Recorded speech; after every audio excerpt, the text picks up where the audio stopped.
How's it going, guys? Today I have a Ice Barrier Runick deck profile for you.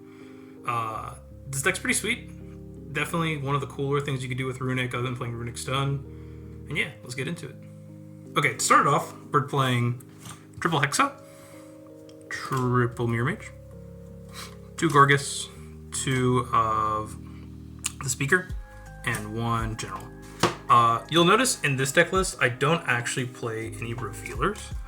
The reason for not playing any Revealers is because what I've found in testing is I think Revealer is one of the worst openers. Just because Hexa does exactly what Revealer wants to do, but you don't have to discard a card.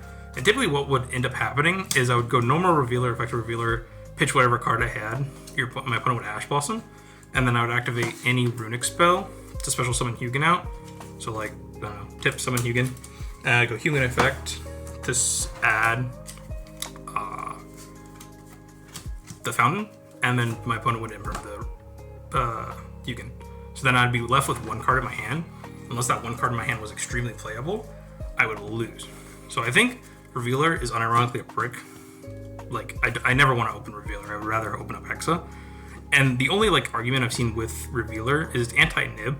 But the way this deck plays out, you can actually make Herald before you start going on a summon 5. So you normal summon Hexa, send this becomes level 2, and with Hugin you make this before you start doing your combos. So I don't really see a point to play Revealer. I think it just is too negative for this deck to be worth playing instead of just playing Hexa. And I like 2 speakers. I almost like always want to draw a speaker. Like, even if this is my only normaling this, and then summoning Hugin, I can make Sprite Sprint, and then Sprite Sprint effects send Revealer, and then you're just comboing. Like, the whole point of this deck is you want to get to Mirror Mage, so that you can make your Regulus to draw 4. And I think this is just the most optimal way to do it. 2 Gorgeous is good too. You don't really want 3. Drawing this is very annoying. The nicest part about drawing this is like if you need a way to extend, you can with this card. Like if you send Mirror Mage gets impermed or whatever, then if you just draw it, you can special it. But other than that, there's not too many reasons to play Gorgas. But this is what I've personally found is the best way. If you want to play Revealer, you can play Revealer, but I just don't think it's worth it. And the only other monsters we are playing in this deck is Triple Ash. Just good hand traps. One of the better hand traps in this format, especially after Rhoda. When Baby Maxi comes out, you're gonna have to pretty much run Ash in every single deck. Okay, time to get into spells. So our first one is 1 for 1. Once again, Hexa is pretty much our 1-card starter always, and there's a lot of cards we don't mind pitching to the graveyard. For example, if we open Mirror Mage, then we could just pitch it to 1 for 1 to activate its effect anyways. And like the Hexa is nice, but now it's just a generic level 1 tuner that we can use for extension. Next cards we have, it's Freezing Curse, just a 1 of. You don't really need 2. I've seen some lists run 2. There's no real reason to run more than 1. Pretty much the only time you're going to be adding this card is with Sprite Sprint, so that you can send Mirror Mage, effective Mirror Mage, add this, special summon its back, sack this fight spin. Other than that, you don't really need more than 1. It is nice to like sometimes generically have an opening because it'll help you through hand traps, but it's not worth running more than 1. And then Triple Medallion, just Rotor for the deck, one of the best cards, very solid. Okay, so our next half of this is the Runick Calf. We have Double Fountain, Triple Tip. I'm missing this tip, it hasn't come in the mail yet, unfortunately. Your Runick can vary on how you like to play Runick, but this is my personal version. Just playing all the good ones. Triple Flashing Fire, Triple Curse, Monster Destruction, Imperm, Triple Destruction. Destruction is one of the best cards in this format. Destructioning any of the field spells in Yubel, or Nightmare Pain on activation, or if you're playing against Fire Kings, popping their back row before they're able to set up the field spell's so good. And then Triple Slumber. This is just so after you summon Hugin, you can draw a Fountain. And then I like to run Double Smithing Storm. A lot of times you're going to end up milling out your opponent with this deck because you're just blocked because you want to pop every single turn. You can make pushes, but like against Yubel, this card banishes like a quarter of their deck sometimes because they end on so much crap. And as long as you play through their one like generic negate, just going Smithing Stone, send half their deck is really annoying. And lastly, for our traps, just triple Imperm. This is such a good card, especially into Yubel. Imperming the Samsara Deke sometimes just stops the whole deck from playing. It's just really solid. Alright, to start off, we'll have links. We have one Morenza's Coral and one Sprite Spren. Typically, you don't have to make this turn 1, but you can if you somehow manage to get 2 monsters on the field and Mage in the grave. But this is just really good follow-up. It's a really solid card. And then Spren, just Foolish the Mage, really solid. And like I was explaining before, one Herald, this is your anti-nib, or if you really need like something to resolve through an Ash or whatever you need, you make this, you just normal summon Hexa effect, send Mirror, this becomes level 2, and then use some Runick spell to summon Hugin, and then you're going to sync both off into Herald. And now Herald's just sitting there as your anti-Nibiru. What is important too is pay attention to what your hand is. If you have a second Runick card in hand, you want to put this in a main monster zone. But if you don't have a second Runick card in your hand, you want to put that into extra monster zone, just so you have more room to play with your tuners and your tokens. But if you have another way to summon something, you typically want to put this here. Organize this real quick. The next one is Coral Dragon. Coral Dragon, probably one of the best cards in the deck. You draw cards, really, really solid. I don't know if you noticed, but in this deck list, I don't play the water statue. I just don't think it's good enough. I've had so many games where I make my end board, my opponent goes super polys away my board, and Deep Sea Donna giving them a card pretty much never feels good. Unfortunately, I don't have Slepmere with me, but this is the Slepmere for now.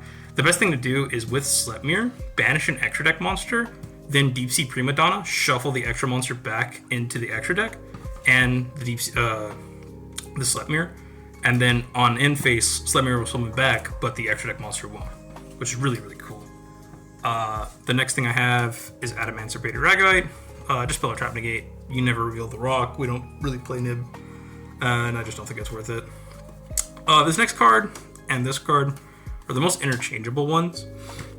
It just depends on what you're playing against. White Auroral Whale is just a really nice board wipe, and it keeps coming back. And Ice Maid, Gomir Aguariine it just eats field spells. So your opponent activates field spell, you go Ice Shade effect, banish the field spell, and if it's any field spell that says on activation, do something, it'll basically negate it. But these are basically interchangeable, whatever you like. I would keep a level 8 and a level 10.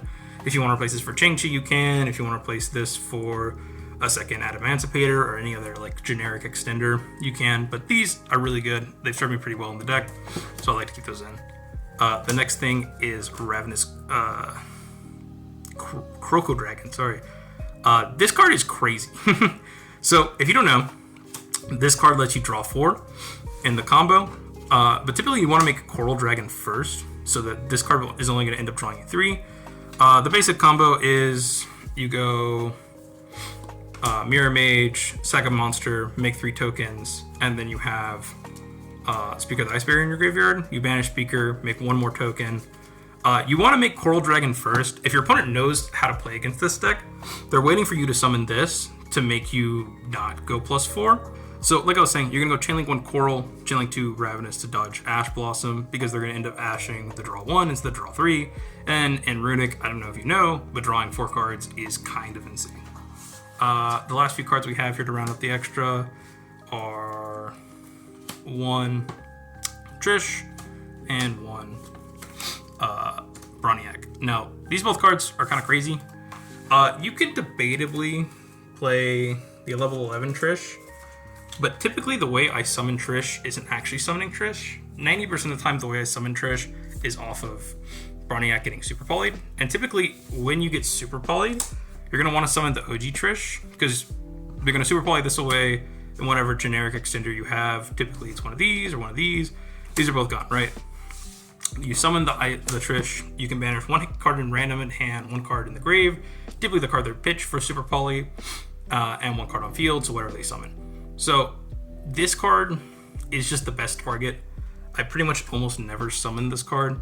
But like I was saying before, if you want to run this card over like White Aurora Whale just for generic removal instead of board wipe, it's up to you. But I've personally found that you really don't need this card. And then we'll get into the Runicks. One Gary. Most of the time, this card is here just for level 4. Just so like if you have a Gorgeous on the board and you need a level 4, you can make it easily. Double Hugin, best card in the deck. You know Hugin's great.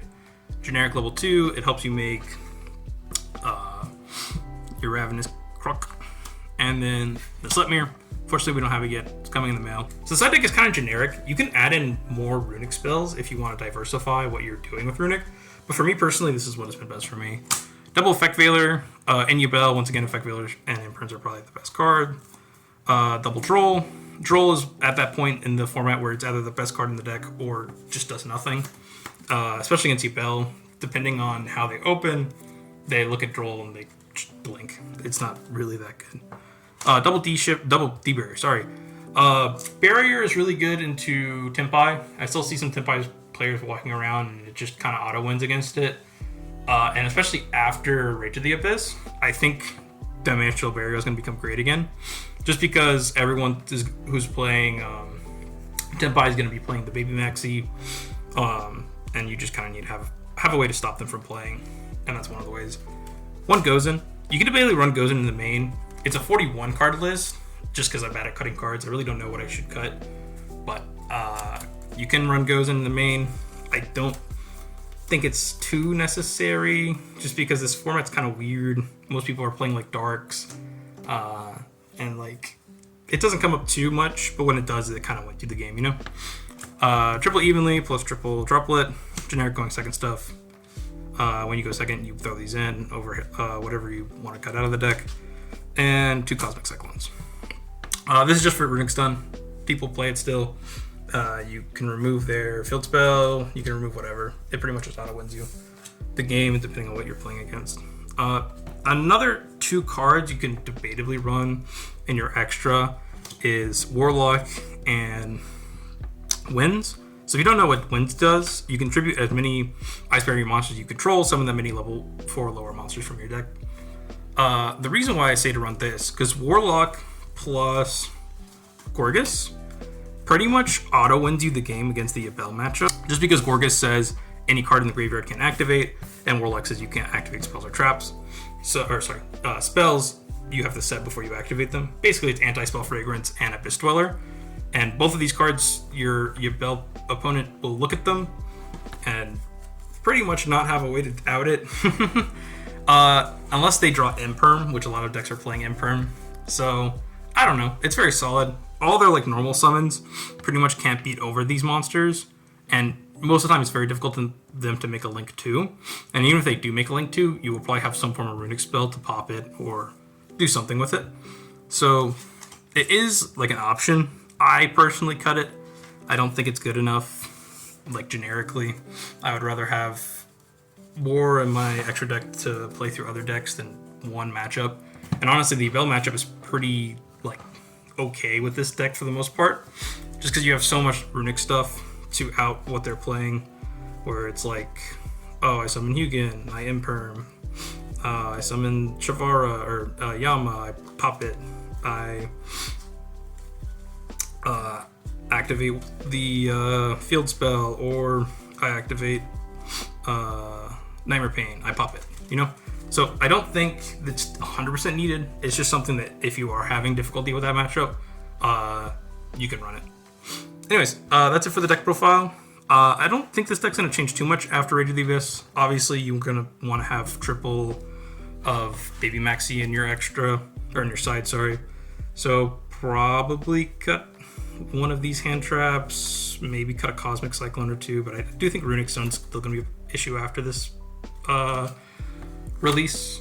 So I don't know, it's just up to you. Your side deck is like built for your locals or built for your meta, whatever you're trying to play against, so it really is up to you. But I wouldn't really change the main deck too much. The only thing that you might put in this extra deck is SP Little Knight, just because of the same combo with where'd she go? Deep Sea Prima Donna, where you can banish a monster, an extra deck monster your opponent controls, and then go into Deep Sea Prima Donna, shuffle it back into the extra deck, and get a free summon with no downside because your opponent won't be able to add it back.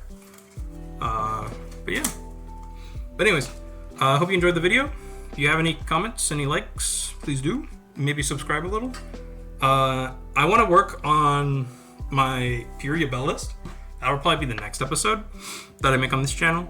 And then I have a few other deck lists flying around that I want to sort of do deck profiles on. They're not like as competitive as these decks are, but they're still pretty solid.